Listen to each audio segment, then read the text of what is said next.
We started with Revelation chapter 4, and we have been continuing. We got as far as the end of chapter 6. And the reason is that we're focusing mainly on the issue of the judgment in the book of Revelation. We're comparing Revelation to Daniel chapter 7. And we are seeing that in Daniel 7, the theme is judgment, the judgment of the two kingdoms, the kingdom of the beast and the kingdom of Christ. And what we looked at so far is that in Revelation chapter 4 up to chapter 11, we are looking at the judgment of the kingdom of Christ. And that's what we have been looking at. So in Revelation chapter 4, we saw that John was taken into heaven and he was taken to the judgment scene. It's clearly the scene of judgment, the same thing that we see described in Daniel chapter 7. And he's taken to heaven.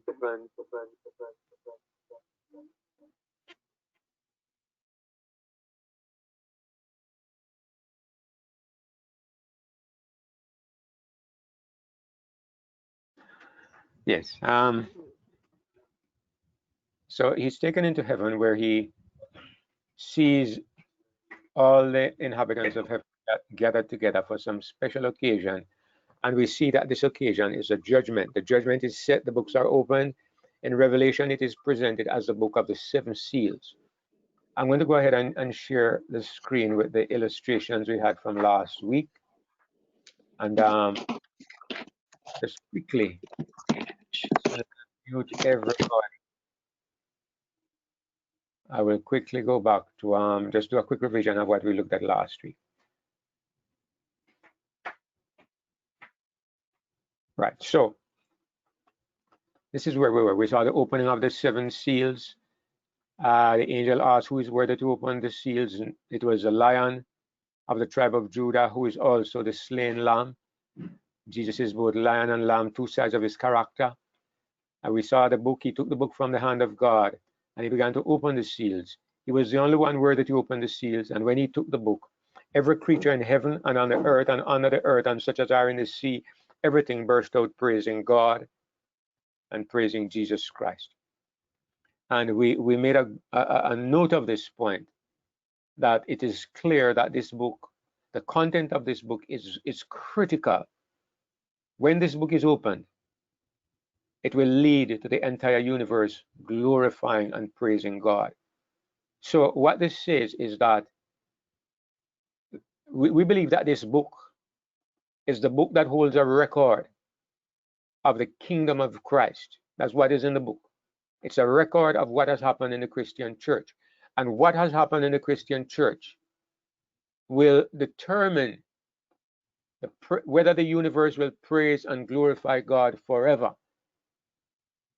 So I just pause a little bit on that point, because it brings home the point that the life of Christians, the work of Christians, the work of the Christian church is not just something that involves how can I be saved. There are greater issues at stake. In fact, in one of our presentations, we made the point that the greater purpose that Jesus came for was to glorify God. You find this over and over in the Bible. It says in Philippians chapter 2 that every knee shall bow and every tongue shall confess that Jesus Christ is Lord, to the glory of God the Father.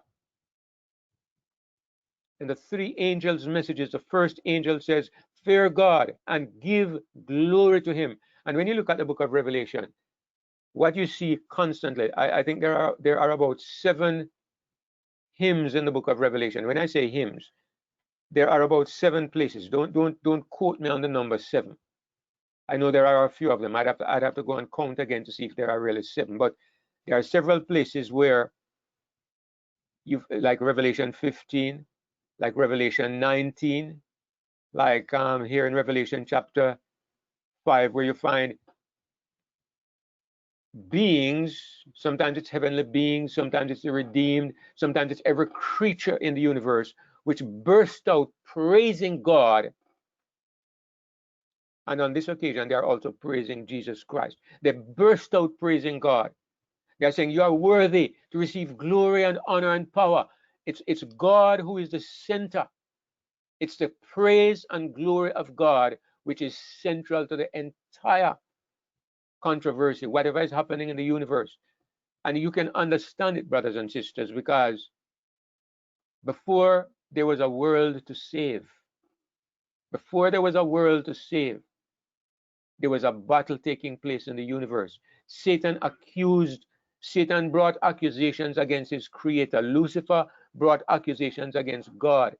And the universe will never again be a happy and safe place in every corner until those accusations are settled forever.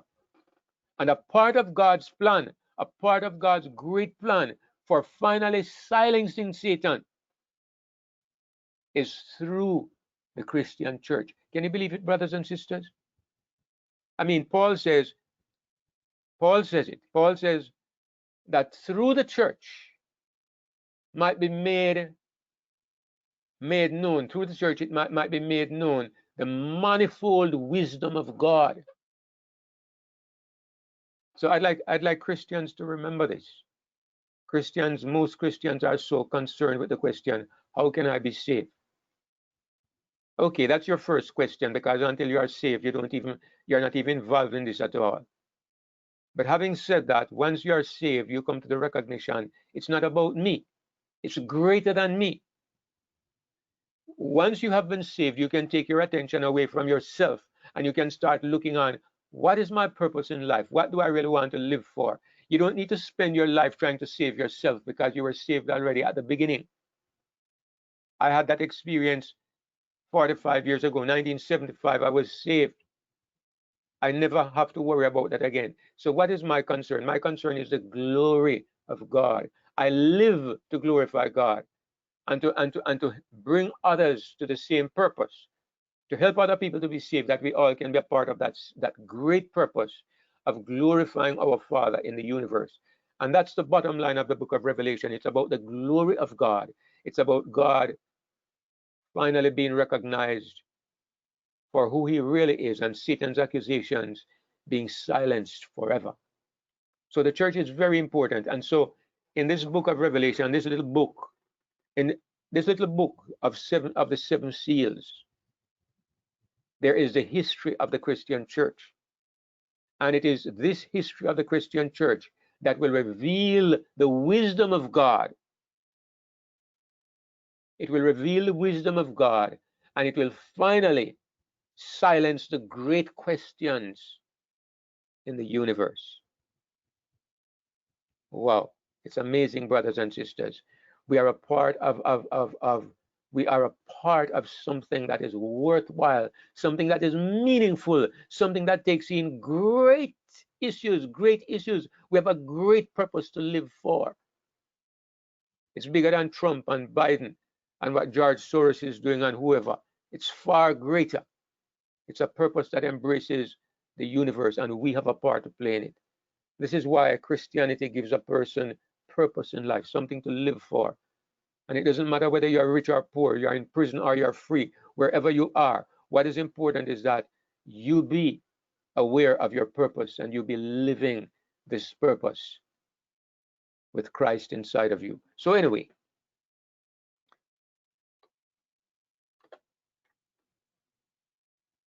so Jesus opens the seals. He opens the first seals, and the first thing that we see is that John is standing there, and he sees what is taking place, and he hears a voice say, "Come and see."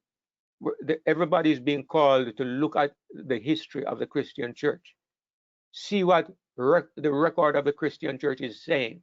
And the first thing he sees is a white horse riding across. It's like they're watching. To me, it's like they're watching a movie or they're watching video, because he's in heaven and everybody's in heaven. And the seal is being opened in heaven. So when it is opened, he sees this white horse riding across. So I think it's something like they're watching some kind of, it's like they're watching video. So as we pointed out, it's not a real horse and it's not a real rider. It's the history of the early church in a symbolic form. The seven seals are seven stages in the history of the kingdom of Christ. Because remember, The church is the kingdom of Christ. And this is what is being examined. What has the kingdom of Christ produced in 2,000 years? What has it produced? So the horse rides for the next horse, and we had the periods there, the suggested periods. The next horse was a red horse, and the rider had a great sword in his hand. And we suggested time periods in the history of the Christian church, because the Christian church very closely followed what seems to be presented in these images. A pure church, its nature began to change a little, and during the time of this second period, there was great persecution, and all kinds of things were happening. In the third period, when the rider's name was, there was a black horse, and the rider was willing to sell the wheat and the barley for cheap, the church was going into apostasy. And when I say the church, I mean it was a recognized Christian church. The official Christian church was being married to the world. It was becoming politicized, and it was changing in nature from the purity of the first church. It had become black, and the next horse was pale and sickly, like when you cover grass under a board for under something for a long time. It becomes pale and sickly, like something dead. And the rider of this horse is death, and hell follows him.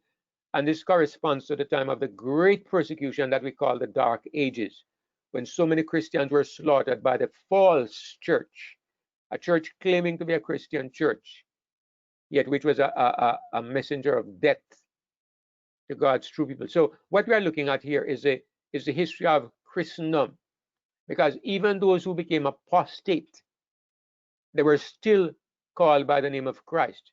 So you have to count them as you're looking at the history of the Christian church. You have to count this. You can't, we're not taking a look as God sees Christians. God only sees true Christians in the true church, but that is God's vision. But when you are judging something, when you are examining something, you have to examine good and bad. And by and large, the Christian church, what was called the Christian church, had become a poisonous and deadly thing.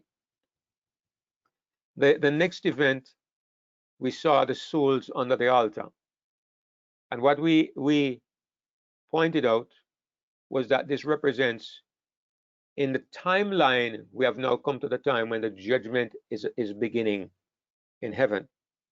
The judgment is taking place. When God takes his seat, this is what is represented. Even as you are looking, even as John is standing there at this judgment scene, the judgment scene itself, the time of it, is represented by one of the seals. We went through this last week, so I hope I didn't confuse it then, because we did discuss it last week. And I'm rushing through because I think we all got it last week. And they were given white robes, meaning that they were judged. Judgment takes place, they are given white robes. So they are publicly declared to have been righteous people. And so in the judgment, they receive a secondary white robes in a second sense, okay?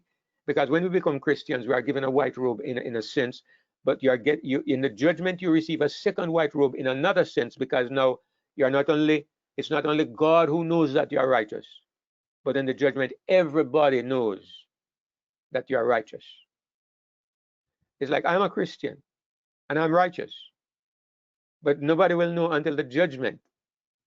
But because nobody sees my secret life, okay? But in the judgment, I will be declared righteous in a second sense. I'll get this white robe in another sense. That's what this is representing. Then the next thing we saw was that when the sixth seal was opened, there was a great earthquake, and the sun became black as sackcloth of hair, and the moon became as blood, and the stars of heaven fell onto the earth like a fig tree casting her untimely figs. And every free man and every bondman ran to the rocks and to the mountains, and they called upon them to fall upon them and hide them from the face of the Lamb and from the great day of his wrath, because the great day of his wrath has come. And who shall be able to stand? Now, let me pause a little bit. This is where we stopped last week. And before I go any further, I want to emphasize something. This is the last sentence in chapter 6. It's the last sentence in the sixth seal. Remember, we have seen 1, 2, 3, 4, 5, 6 seals. There's one still to come. One is still to come, number 7, right? Now, as you come to the end of seal number 6, it says, the great day of his wrath has come. And who will be able to stand? Before we go one step further, I want to ask the question, will there be anybody who is able to stand? If when you read this question, I want to put something before your mind. When you're reading the book of Revelation, there are questions that you will find at different places. God does not put questions there just for entertainment. I keep saying this. He puts the question there because he wants you to think about the question. The book of Revelation, as I say over and over, is designed by a genius. And the word genius is too small to talk about God's wisdom. But it is designed by an infinitely wise mind. And so there are techniques that God is using in Revelation to force you to think. And this is one of them. The question is, the great day of God's wrath has come, and who shall be able to stand? Now, based on what you have read already, can you answer this question? Based on what we looked at, the 6 seals, you saw the white horse, red horse, black horse, pale horse, the souls under the altar. And when you look at the souls under the altar, which we say is the time of the judgment, what we see is that there were white robes was given to them, and they were told that they should rest for a while, because more Christians are still going to be killed. And so they are to rest for a while until their brethren are killed. And then obviously they are going to get their reward at the same time. But more Christians are still to be killed. Now, we don't see these Christians. We don't know who they are. What we have seen so far is the history of the church that is past. The white horse, red horse, black horse, pale horse. And we see the souls under the altar, dead Christians from the past being judged. But what about those who live? What about those who are still alive? Because look at the question. Who will be able to stand? Dead people cannot stand. So this is a question that is relating to living people. It's relating to Christians who are alive when the great day of God's wrath comes. So if you are going to find out who shall be able to stand in the day of God's wrath, are you going to look before or after? Well, I don't want to confuse you, but you'll understand my question. What I'm asking is, if the question, let me give you an illustration. Let me see if I can find an illustration. You go to an examination, and as you go into the examination, and all the children line up, or all the people line up, and somebody comes along and says, who will be able to pass this exam? If you were able to give an answer, what answer would you give? Who will be able to pass this exam? What answer could you give to a question like that? Somebody, can you drop in an answer, somebody? Somebody who studied really hard. Thank you, Sister Sonia. It is a person who has made a preparation. You see 50 people standing there, you know that many of them are going to fail because they never prepared. But you're expecting somebody to pass the exam because somebody has prepared. So when the question is asked right here, God is giving you a cue because something is to happen. The next thing you would expect at this point is that the 7th seal will be opened. But that is not what happens. If you are familiar with the book of Revelation, this is the end of chapter 6. And the 7th seal is not opened until chapter 8. So chapter 7, something happens. What happens in chapter 7 is that God is answering this question. So the question, who shall be able to stand? God says, okay, we have come to this crisis point. Let me show you who will be able to stand. So, of course, these who are going to be able to stand, they are people who will have to be prepared before you come to number 6, before you come to seal number 6. they have to already be prepared. So what happens when God shows you these people in chapter 7, he's actually stepping back a little bit in time. He's going back a little bit before the sixth seal is open. Because when the sixth seal is open, the great day of his wrath has come. Whoever is going to stand in that day, they must have been prepared before the day comes. All right, I hope you all understand that. If you don't understand what I just said, if it's a bit confusing, stop me. Let me go back, please.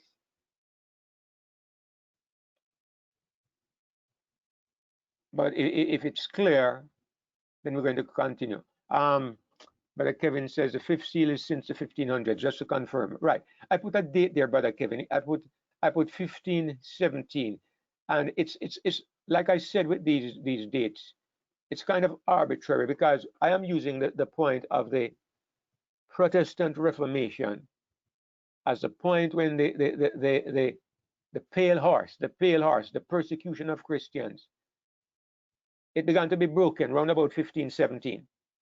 But I mean, you could shift that date and you could say, shift it another 200 years into the future and say about the year 1700. And you still wouldn't be too wrong because there was still persecution continuing. But the main strength of the persecution began to be broken about the time of the Protestant Reformation, when Martin Luther nailed those 95 theses on the church door. That was 1517. So I'm just using that date. But some Christians say 1798, when the Pope was taken captive. So I'm saying I don't want us to set these dates in stone. They are kind of convenient dates that we put there. The main point is that there are stages in the history of the Christian church that are represented here. So it's not that we put set dates on it. All right. So who shall be able to stand? And not surprisingly, the next thing we see is the sealing of the 144,000. Because the answer to this question, who shall be able to stand? The answer is the 144,000. In the final great day of God's wrath, when it arrives, the only Christians left alive will be the 144,000. They are the ones who will stand. And so you go to Revelation 7, and you see here a description of the 144,000. Come on, something. Right. All right. Now, again, we're going to take it verse by verse. I don't recall if I missed out any verse in this graphical representation, but I'm assuming most of us know the book of Revelation. We know chapter 7. What I'm going to do, if I find I missed out any verse, I will fill it in for you. I'm not going to go to the Bible software because, as you know, it creates a little problem shifting back and forth. Revelation 7 verse 1. David. Yes, Brother David. Yes, brother Steve. The term "who will be able to stand," what does that really mean? Who will that be able to die? I'm a little concerned. What does it actually mean? Who will be able to stand? And the question is asked. Okay, thanks, brother Steve. The context of the statement is that the sun has turned to blood. The sun has turned to darkness. The moon has turned to blood.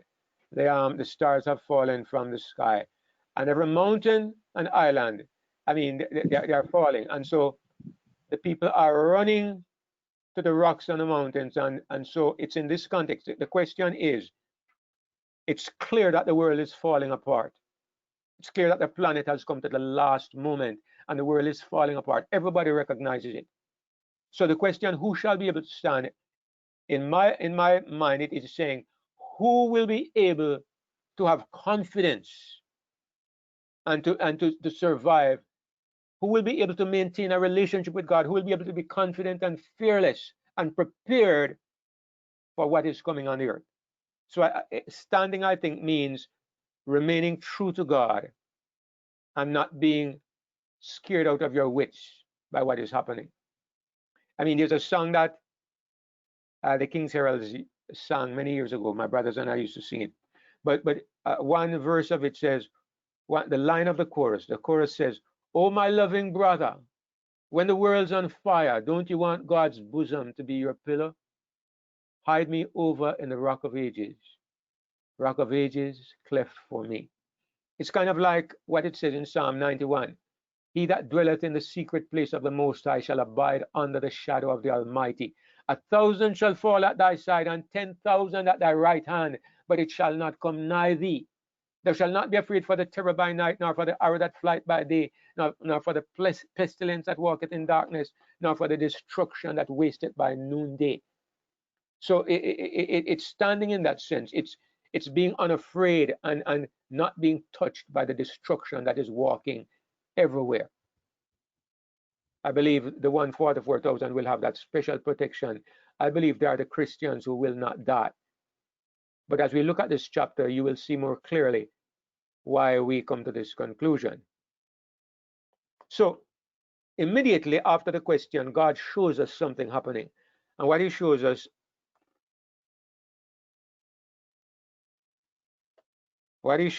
is not a good representation, but it kind of gives us an idea. I saw 4 angels, and they were not standing like this. The Bible says they were standing on the 4 corners of the earth. And of course, the earth, most of us don't believe the earth has corners, but 4 corners refer to the 4 directions of the compass: east, west, north, south.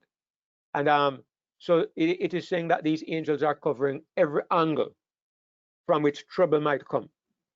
And they are holding back the 4 winds of the heavens that they should not blow on the earth. Now, the 4 winds are used constantly in the Bible, especially in the Old Testament, in the books of Jeremiah, Ezekiel. The 4 winds are used to represent a time of great conflict.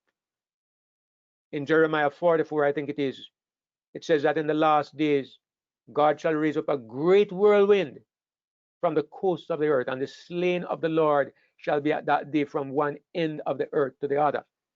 So every time you see the Bible talks about a great whirlwind or the 4 winds, it's talking about great trouble, great distress. So John sees in his vision, he sees 4 angels, and they are standing on the 4 corners of the earth, and they are holding the winds that the wind should not blow. So what you see here is God is holding back the trouble. God has assigned angels to hold back the trouble. And that's why whether Trump wins or Biden wins or China raises its head or America raises its head, nothing will happen until God sees that it is a time for it to happen, which is why it is really silly for Christians to get all excited about political issues.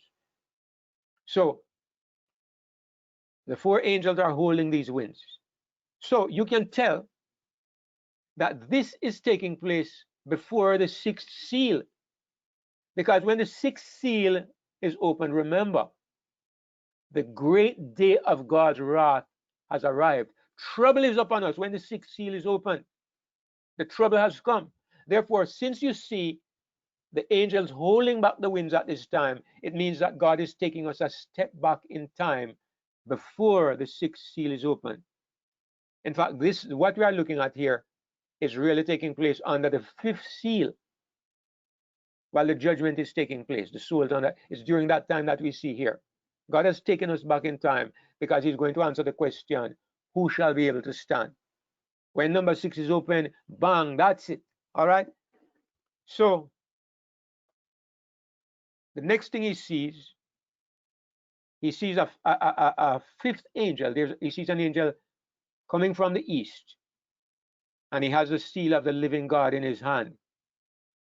I don't know what the seal looks like, but I've represented it here like this, okay? The angel is flying through the midst of heaven, and he has a seal of God. And he cries to the 4 angels, and he says, I really have to take you to the Bible because I don't have all the verses here. I'll go to the Bible, and then we'll come back here afterwards. I don't want to miss out some of these statements. All right, so verse 2 says, I saw another angel ascending from the east, having the seal of the living God. And he cried with a loud voice to the 4 angels, to whom it was given to hurt the earth and the sea. And this is what he says: hurt not the earth, neither the sea nor the trees, till we have sealed the servants of our God in their foreheads. So God gives a specific order through this angel. He gives a specific command that those four angels are not to allow those winds to be released. God is not going to allow the earth to be hurt till we have sealed the servants of our God in their foreheads. And again, that gives us some kind of assurance, something we can hold on to. When people talk about Armageddon, people who don't understand the Bible, or people talk about the end of the world will be next year or something. Sometimes a lot of that kind of argument is based on ignorance, because God says the trouble that is coming will not come until the servants of God have been sealed. So, can we tell when these servants of God have been sealed? Maybe not exactly, but there is enough to let us have a very good idea of when that happens. As we continue to read, we're going to see that we can have a good idea of when these servants of God are sealed. So, the point is, God has taken us back before seal number 6, and He shows us that something that is happening before. Now, let me go back to my illustration. Sorry, I have to keep jumping back and forth. All right. All right. So, John says now, and I heard the number of them which were sealed, and they were sealed 144,000 of all the tribes of the children of Israel. Now, I'm going to say something here. We did discuss the 144,000 previously, but I'm going to go back over some important points here. Now, if you notice, I have put this in red. I heard the number of them which were sealed. And the reason why I do this is because, if you remember, we have been emphasizing that John is seeing everything. John is in heaven and he's standing there and he's seeing what is happening. Now, what does he see? He sees 4 angels holding the winds, right? Then he sees another angel coming from the east, and this one has a seal of God. Does he see anything else? No. He's still in heaven. What instead of seeing now, he hears, but he doesn't see anybody. He says, I heard the number of them which were sealed. And if you ask me, I think what happened, he heard a voice say, seal 144,000. He hears a voice and he hears a number. And the reason why I'm making this point is because I believe the numbers are significant, but I don't believe the numbers are literal. Anyway, he hears and he hears where they come from. It's interesting because at the time when the book of Revelation was written, the 10 tribes had been scattered to the 4 winds. Nobody knows who they are or where they are, even until today. At this time, what we call the Jews were simply the tribes of Judah and Benjamin and the Levites. These had separated from the other 10 tribes in the time of David's grandson, Solomon's son Rehoboam. 10 tribes broke away. And so the nation had been divided into 2, the northern kingdom and the southern kingdom. And then the northern kingdom was taken away by the Assyrians, and it was completely dissipated to the 4 winds. Nobody knows what happened to them. But the other 2 tribes, the 3 tribes that remained with the descendants of David, they were called the tribe of Judah, and they became the Jews. And so we know of the Jews today, but we don't know of the other 10 tribes. So in Revelation here, God shows us the 144,000 come from the 12 tribes of Israel. And what is interesting is that in actual fact, there were not 12 tribes, there were 13 tribes. And I'll explain why. Because Joseph was not supposed to get any inheritance. In the day of, before Jacob died, he said Joseph would not receive an inheritance. Instead, his 2 sons, Ephraim and Manasseh, would get his inheritance. So Ephraim and Manasseh, the 2 sons of Joseph, that made 13 tribes. But God balanced it out because God took out the tribe of Levi, and God said they were to get no inheritance. They were to become the priests. So they would be scattered among the different tribes, and people would take care of them. So you actually had 12 tribes who got the inheritance, and Levi was scattered among them. So there were actually 13 tribes. But here in Revelation, for some reason, God changes it. What he does, he brings back in Joseph, and he takes out one of Joseph's sons, which is Ephraim. Manasseh is still there. He takes out Ephraim. And he takes out the tribe of Dan, and he brings in the tribe of Levi, which was a priest tribe. So you still have 12 tribes, but Dan is missing, and Ephraim is missing. And there is no clear reason why God does this, except some people suggest that it is because Dan and Ephraim were prominent in leading Israel into idolatry, into idol worship. So it may be. But anyway, God gives us this numeration of the tribes, and he says the 144,000 are to come from these tribes. Now, let me remind you that when we are studying the book of Revelation, we are dealing with symbolic prophecy. And God is giving us the prophecy in the language and the setting of the old covenant. He's using names and ideas and symbols from the old covenant. If you believe that these are literal Jews, then you're not understanding Revelation. If you believe that these are literal Hebrews, you don't have any idea of what God is doing. God gives us the Old Testament language because he's speaking in a parable. It's a vision, a symbolic vision. But we have to take these symbols and translate them into new covenant thinking. So the tribes of Israel is not literal Israel, it's spiritual Israel. God is dealing with 144,000 from spiritual Israel. And that is why even the number 144,000, I don't think it is literal.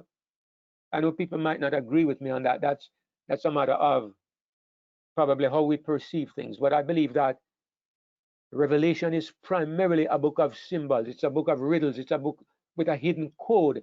And as we begin to understand the code, we begin to understand what God is saying. And part of the code is understanding it's a New Testament book in Old Testament language. That's a part of the code. So anyway, they are from the tribes of Israel. And remember, John does not see these people. What he does is he hears. He's listening. Now, let me just pause a little to show us the sequence of what we are looking at. We are looking at the judgment. And first of all, we saw the white horse, the judgment of the Christian church. The white horse, the early church, which became the red horse, which morphed into the black horse, which transformed into the pale horse. And then after that, you go to where the judgment begins, the souls under the altar. And then you have seal number 6. The great day of God's wrath has arrived. And the next thing you expect is that you're going to see seal number 7. But instead of seal number 7, there's an interlude. God takes us back to the sealing of the 144,000.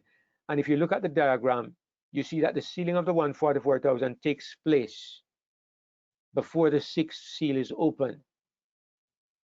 It has to be that way because when the 6th seal is open, the great day of God's wrath has arrived. And if the 144,000 are to be sealed in the great day of God's wrath, they won't be prepared. When that day comes, they are already prepared. They will stand because they are prepared. So the preparation takes place during the time of seal number 5. So I hope we can all understand the reasoning there. So we come to the question of who are these 144,000?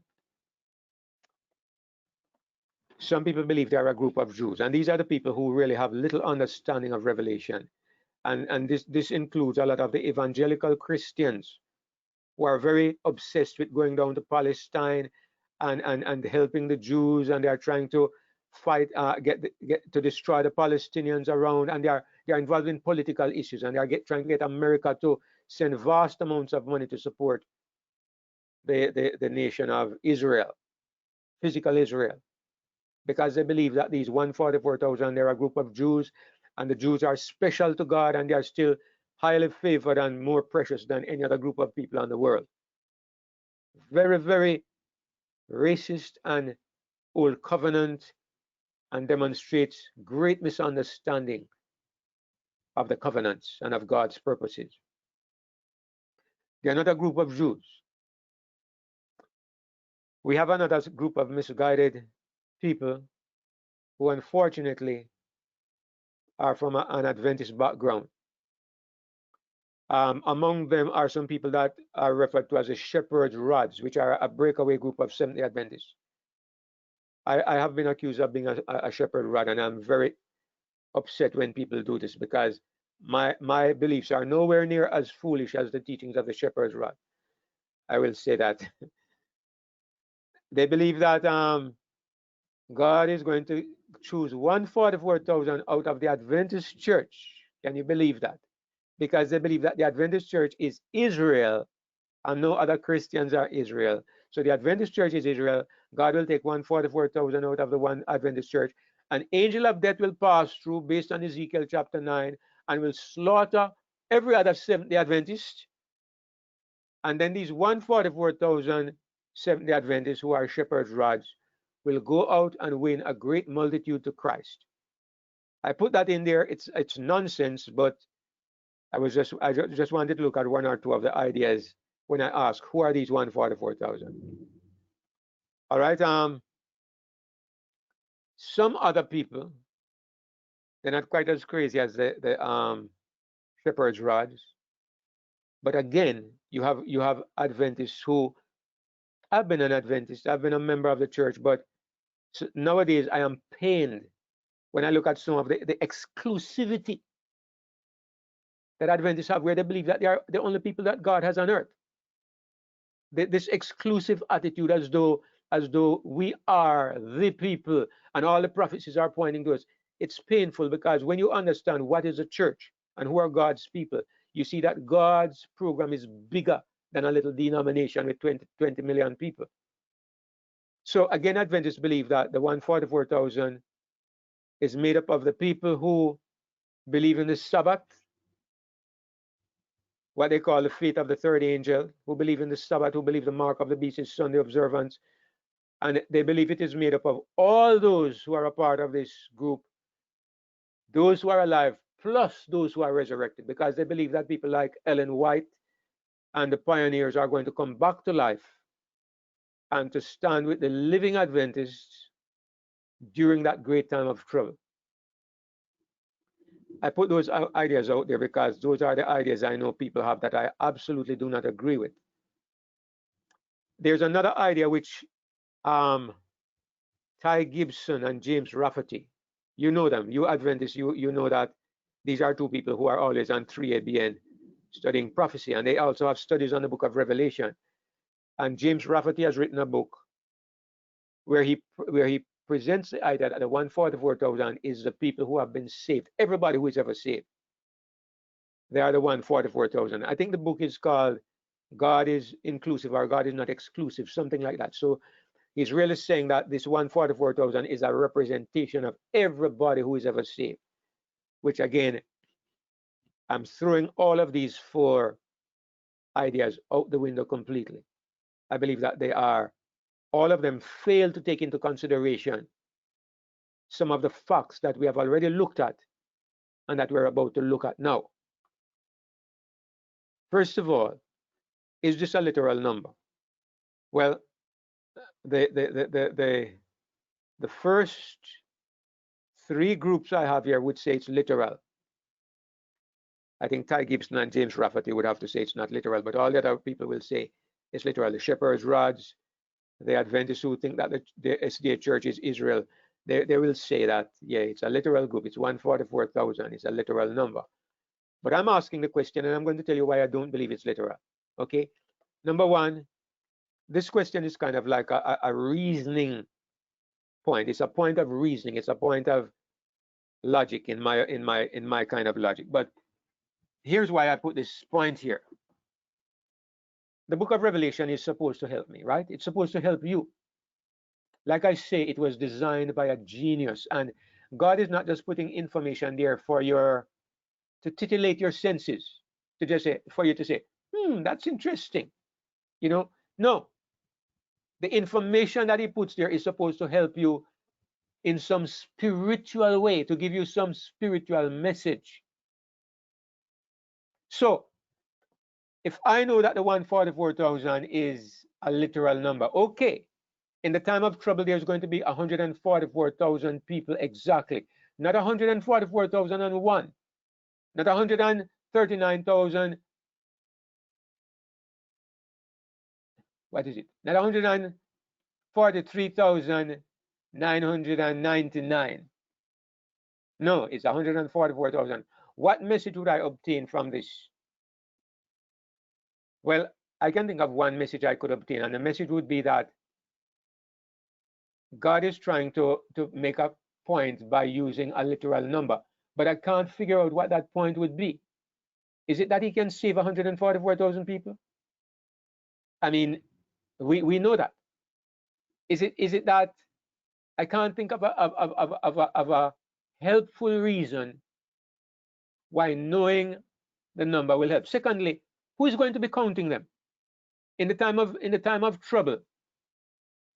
Who is going to go around and count and see how many Christians there are? How will that information help anybody? In my opinion, a literal number is not helpful. It doesn't help in any way. So that's my opinion, and I could be wrong, but that's one of the points that I see. Secondly, if it's a literal number, it would indicate that God predestinated this number. And I'm saying this because it's not 143,999. It's exactly this number, and this exact number could not be there by chance. It would mean that God predestinated who can be there and who won't be there. That means when it comes to 144,000, anybody else, you are just too unlucky. You're out, and it's just too bad. And it would mean that when God gets to 143,800, God says, I'm not ready to close the door yet because I still have to find another 200. And so he searches around till he gets 200 more, and then he says, bang, that's it, I'm closing the door. It presents an idea, it presents a picture of God that is unworthy of God. I don't believe that that is how God operates. So that's the second reason why I don't think it's a literal number.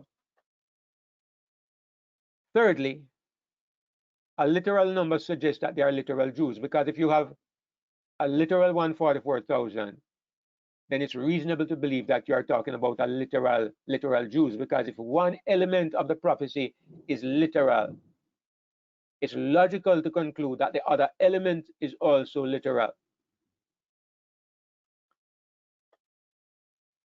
So those are our three reasons why I reject the idea that they are literal. But as you will see, there are other reasons why I am even more strongly convinced about that. All right.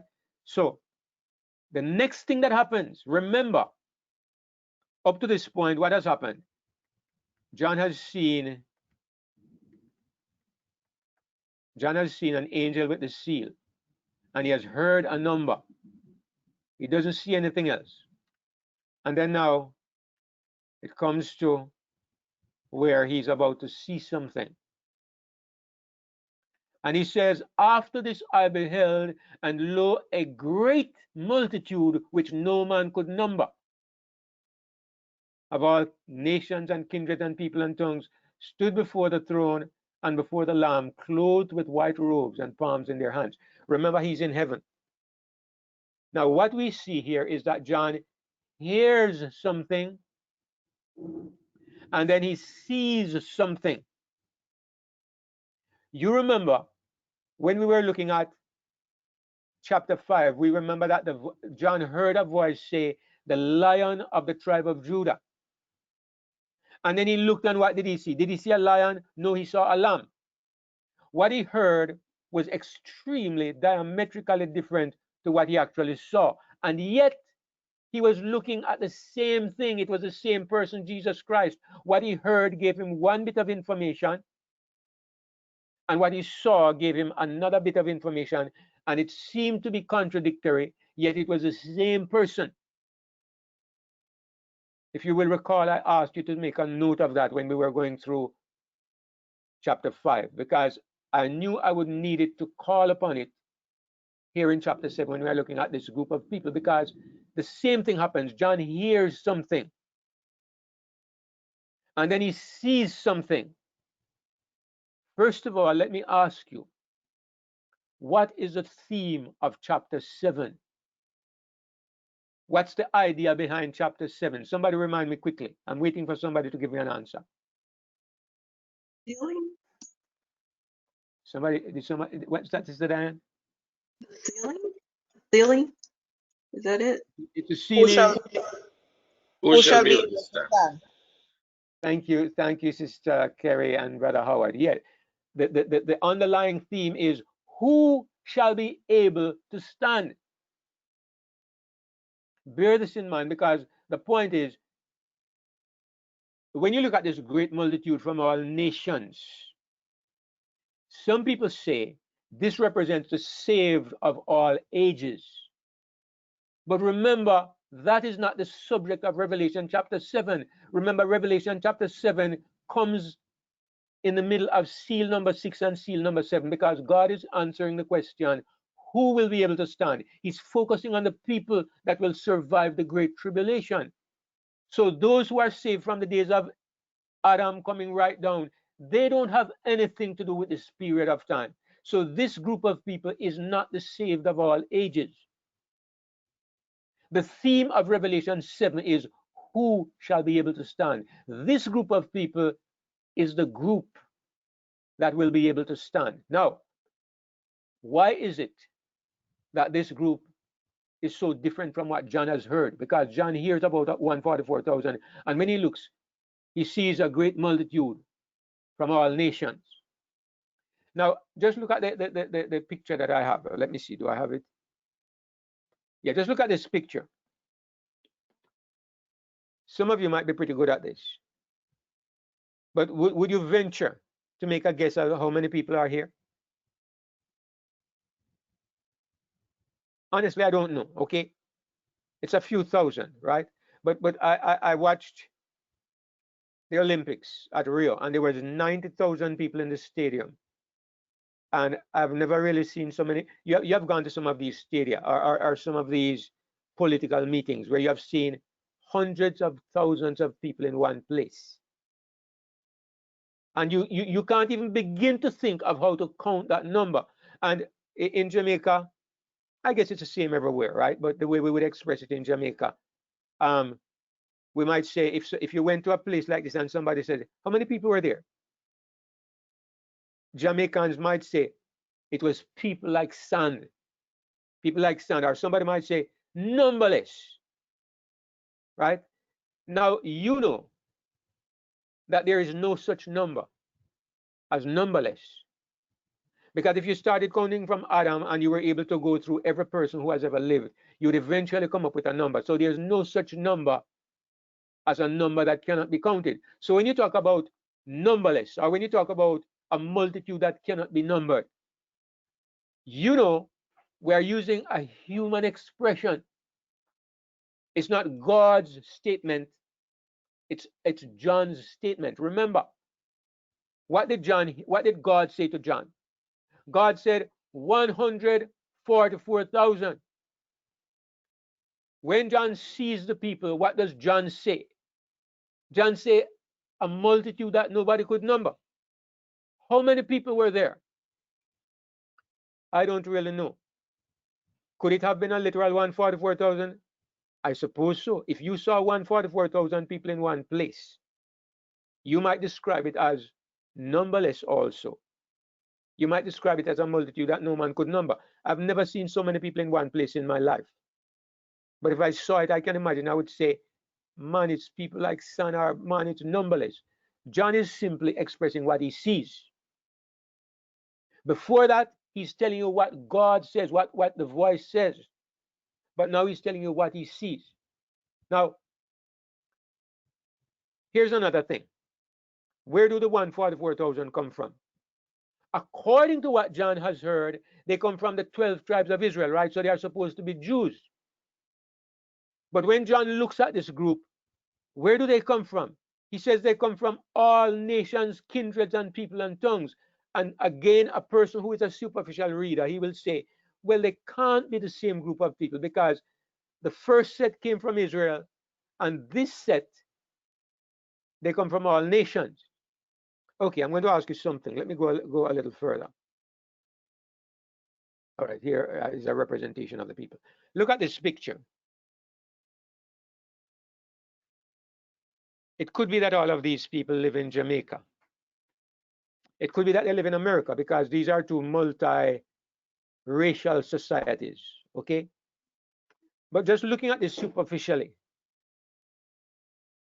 you could say it looks like there's somebody who could have been from Africa, somebody could have been from China, somebody maybe from Japan, somebody maybe from India, somebody maybe from Sweden, Germany, maybe, right? Now, if you saw people, a crowd of people looking like this, it's natural for you to say, I saw people from every nation, kindred, tongue, and people, because you're a human being and you're using human descriptions. Now, let me go back here.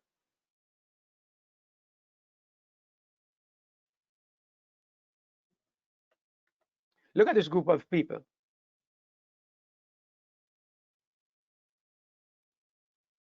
No, let me go back to the other one.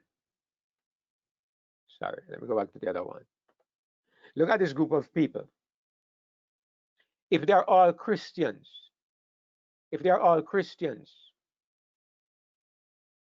would you say that they are from from Israel? Would you refer to them as Israel? Anybody want to give an answer? I would say no. All Yes. right, you say, Yes. If they're all Christians, then yeah, they're Israel now. Yeah. Yes. It could be Abraham's seed, every tribe, kindred, and tongue, like God promised him that he'd be a father of many nations. So the 144,000 there represented, to answer your question, would be from many nations, not just one place, in my opinion. Thank you, Brother Mark. So the real question when you look at something is to ask, am I taking a physical perspective or a spiritual perspective? You look at this group and you say they are Pakistanis and they are Sudanese and they are Chinese and they are whatever. You know that you're taking a physical perspective, but at the same time, if they're all Christians, you say, look at these children of Israel, look at these children of Zion. Both statements are true. It depends on what point of view you're taking. Now, when you go back and look at this group, all right, I mean, this is just a picture of people, but we are representing them as the group that John saw. He says they are from all nations and kindreds and people and tongues. Are they Israelites? Spiritually, they are Israelites. Physically, they are like all of us in this room.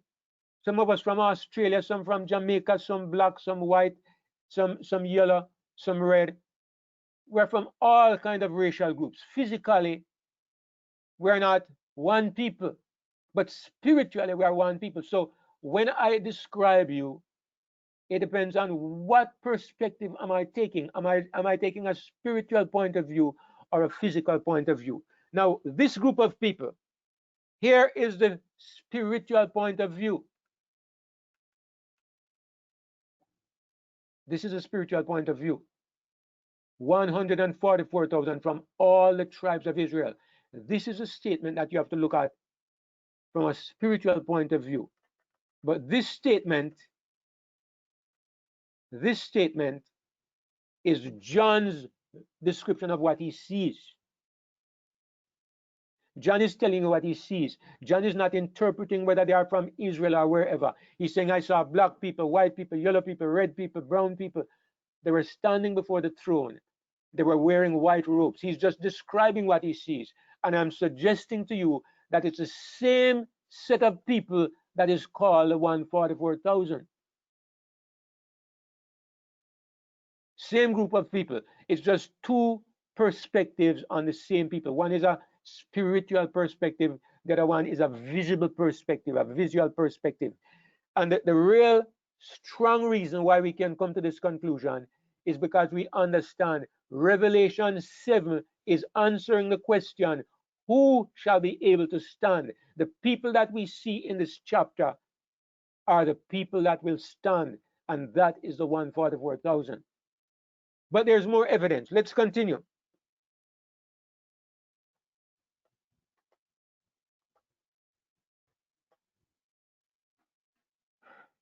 These are the people who are sealed while the winds are being held. Give me 1 second. The rain is coming down, so I need to close my window and to shut out some of the noise.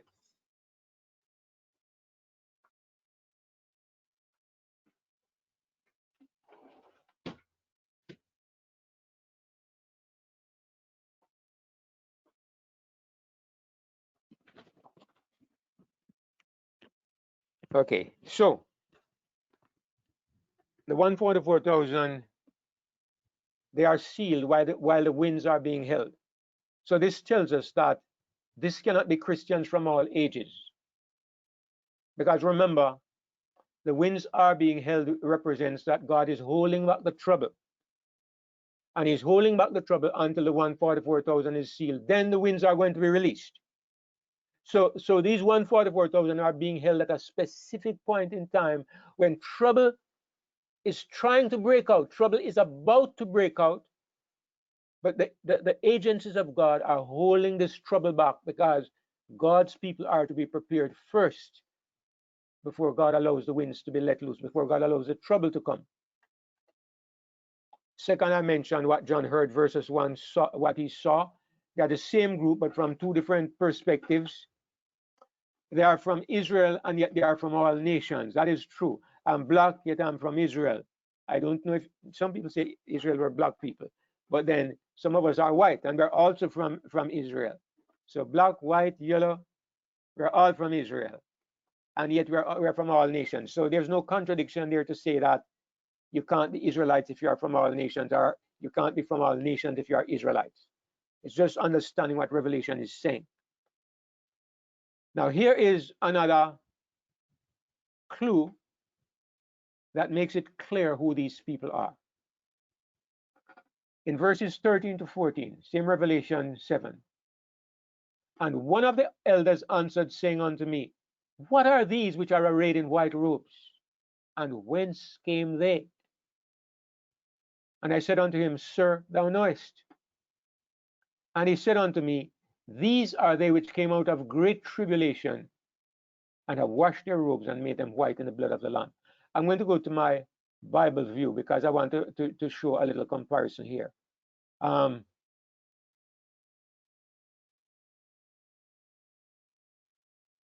right, let me give us a little room here. I would like two views of the Bible. All right, we have Revelation 7 here. Let me get it on the other side. Now, the verse in question is Revelation chapter 7, verse 13. Let's go down there. Verse 13.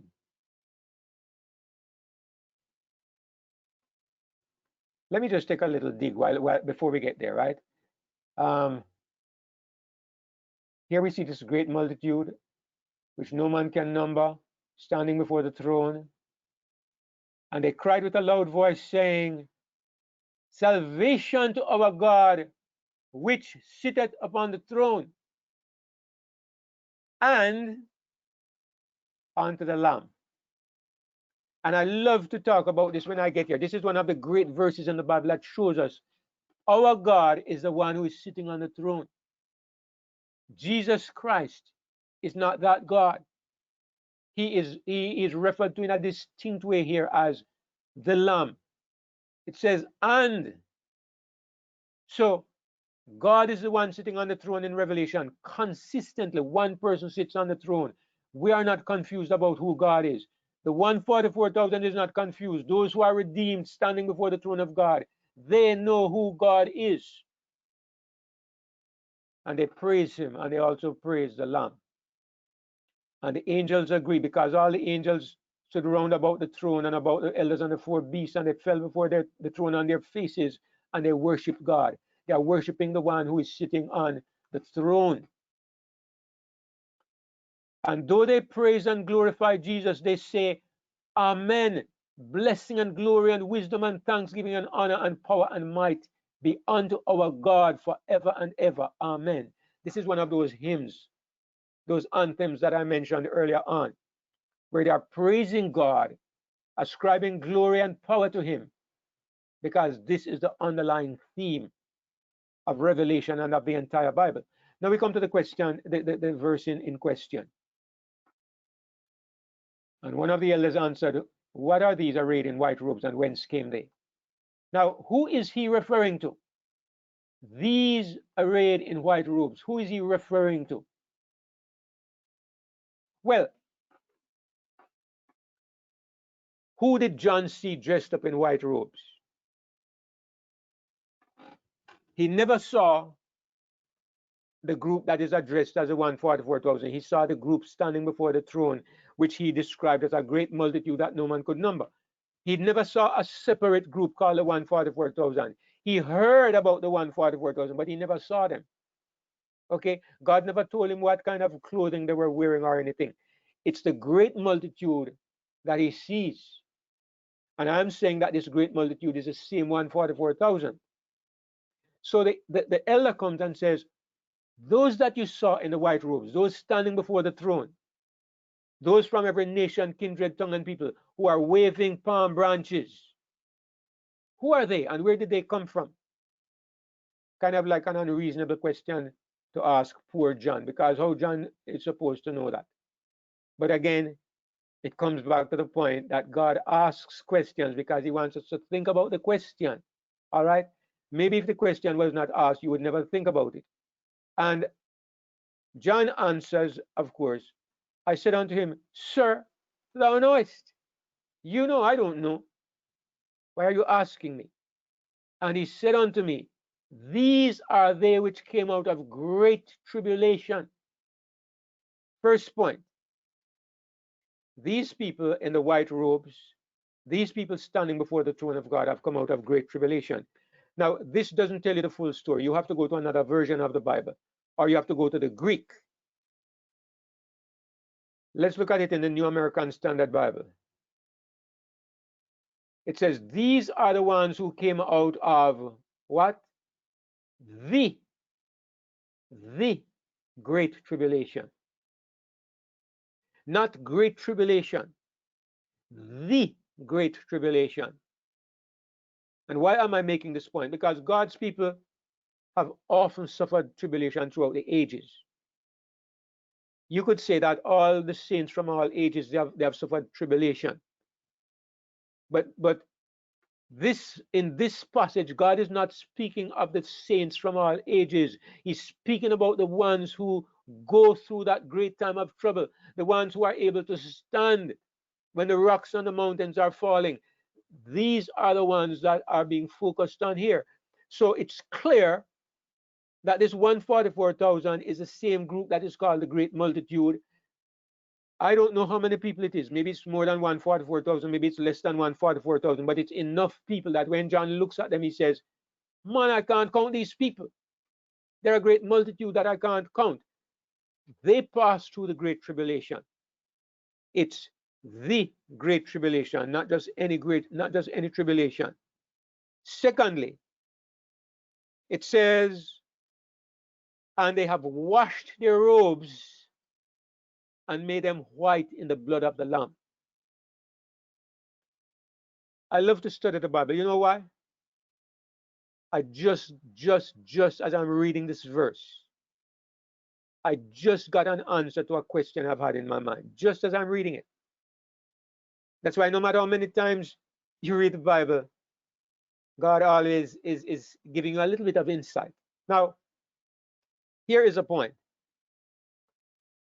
Would you say that as a Christian, you have been given a white robe? Would you say that you have been given a white robe? Anybody? Yes, because we receive Jesus. Thank you, Kevin. Right. Yes, we definitely. Thank you, Brother Warren. Yeah, we have been given a white robe. And yet, we see here that it says, these have washed their robes and made them white. So there is a second sense in which your robe is made white. And the insight I just obtained, I just got a little bit of insight, and the insight is this.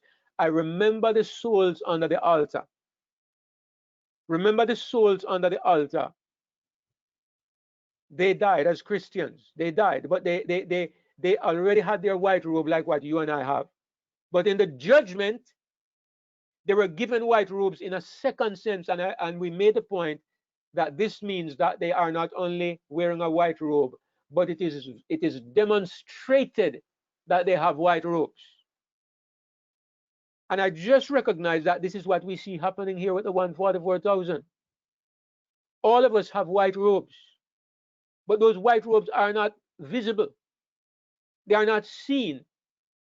But what the Bible is telling us here is that when these people pass through the great tribulation, their characters will be so scrubbed that those white robes will appear. Wow, yeah, that's what it means. They will wash their robes in the great tribulation. So the point is, brothers and sisters, that it is through tribulation that God purifies and purges our characters so that the beauty appears. I don't like persecution. I don't like tribulation. I don't like hardship. But it is God's washing machine. It's what God uses to purify and purge our characters so that the beauty in them appears. And that is what God is saying of the 144,000 here. They have washed this group of people standing before the throne. God says their characters, the glory of their characters has appeared because they have passed through this great tribulation. They are God's showpiece. They are what he presents to the world and the universe as the crowning glory of what the gospel of Jesus Christ is able to do. And that is why it's a great privilege to be a part of this 144,000 group. Praise the Lord. Hallelujah. I always wanted to be a part of the group. And as I grow older, I don't know if I will survive to that time, but I still have the desire. But I know that some of us will make it. Some of us will have chosen to go through that. But I'm going to tell you, it's not going to be a bed of roses. None of us will really fail. None of us will fail because you cannot fail with Christ in you. There's a verse in Zephaniah where God says he's going to sift the whole house of Israel like you sift corn in a sieve. And not the least grain will fall to the earth. All the chaff will be gone. All the people who are pretending will be gone. But not one sincere Christian will fail. Instead, our robes will be made white in the blood of the Lamb. So, I don't know if the point I'm trying to make is very clear, but what I'm trying to say is that Revelation 7 has only one group of people, but two descriptions of the same group. One is a spiritual description where it talks about the 144,000. The other is a physical description where John tells you what he sees. It's the same group of people. He hears the number and kind of curious, he's wondering, who are these people? And then he looks and he sees a group of people and he says, man, those are more than I can number. And he describes what he sees. Same people, two different descriptions. That's what Revelation 7 is about. These are the people who will be able to stand in the great day of God's wrath.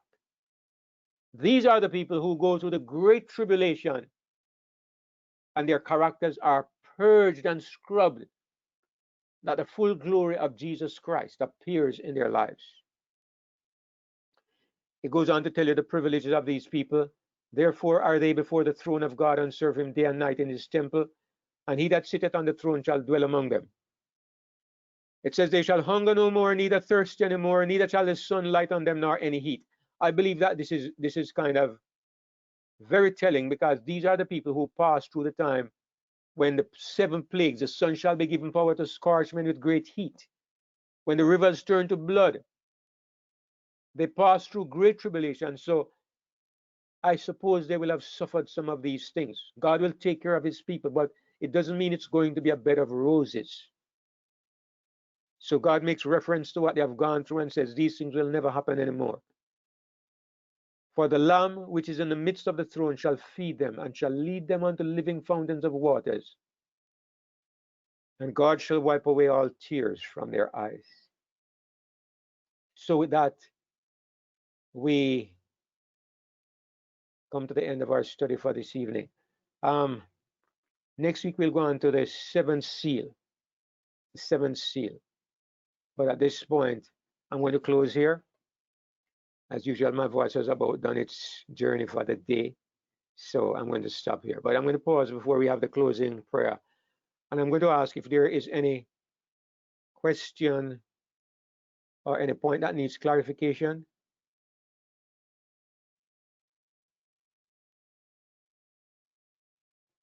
Brother David. Yes, brother. I like the fact that I'm glad that you got that revelation just now, because I've always wondered about washing their robes and making it white in the blood of the Lamb. I've even heard people in the past saying that seems to suggest that they work for their salvation because the robes represented the righteousness of Christ, and they washing it implies some amount of works. But what you brought out there a while ago make a whole lot of sense to me, so I'm really appreciative of that. It's the judgment of the dead versus the judgment of the living. Yes, Brother yes, brother. David. So am I to understand that the 144,000 are, although it's a privilege to be a part of that group, they're not there because they were set aside for that purpose. Possibly, maybe some were, maybe some weren't, and managed just to escape death. Possibly, I'm not sure if it's a mixture of people. The Bible doesn't really say to me, but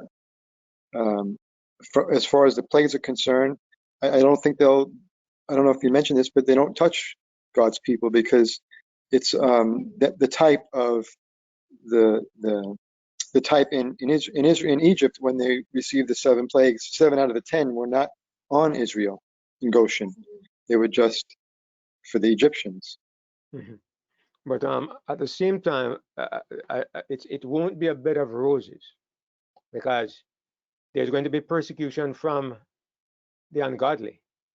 There's going to be the intent to wipe out these people. I mean, it's going to be that bad. And if you think corona persecution is anything, we ain't seen nothing yet. But I mean, the corona thing has given us an idea of how things can escalate rapidly beyond our wildest expectations.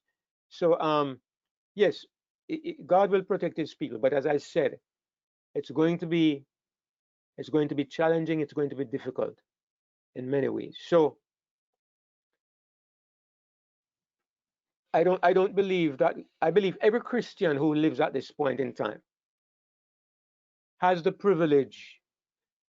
You know, predestination does not mean that God preordains who will be involved. It means that God has preordained a purpose and a destiny. So every one of us who comes to Christ, we have been preordained or predestined to be conformed to the image of Jesus Christ. That's a predestinated goal or a predestinated purpose. But who will these people be? God doesn't say, okay, Aaron is going to be in the number, Brother Mark is going to be in the number. Kevin, just too bad for you. God does not do this. Whether we are in the number or out of the number, It's our own response to God. We have that opportunity to create our own destiny in the sense of how we respond. But at the same time, God says beforehand, every one of you who respond, this will be your destiny. So you are predestined in that sense. And it's the same thing with the 144,000. The 144,000 have been predestinated to represent God on the earth in a way that the world has never seen. Everybody who is in that number will be a part of that purpose. But does God predestinate and say, okay, you're going to be there, you're going to be there. I'm sorry, you can't make it. No. We have a say in whether or not we are a part of this number. Because I choose God even when the crisis comes. So I'm a part of that number. If I'm alive, I will be a part of that number because that is my choice. And then I will be a part of this group. You might say, how am I going to survive? How will I represent him aright? That's not your business. That's a part of the predestined purpose, predestinated purpose. He has predestinated that if you are there at that time, you are going to make it. You are going to be a part of that group that will glorify him before the universe. So that's the perspective on the 144,000 that I believe is really what the Bible is saying. All right, I'm going to close the meeting and we'll have our closing prayer